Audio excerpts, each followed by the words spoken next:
Uzun zaman sonra sinifimizdeki qızlarla yenidən bir araya gəldik.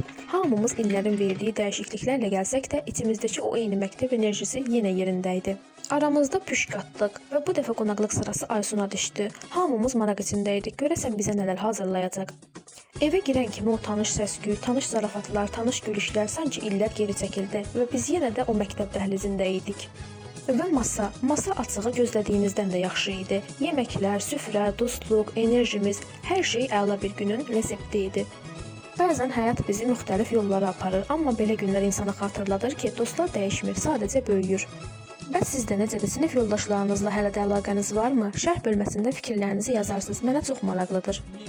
Videonu bəyənib səhifəmə dəstək olmağı unutmayın.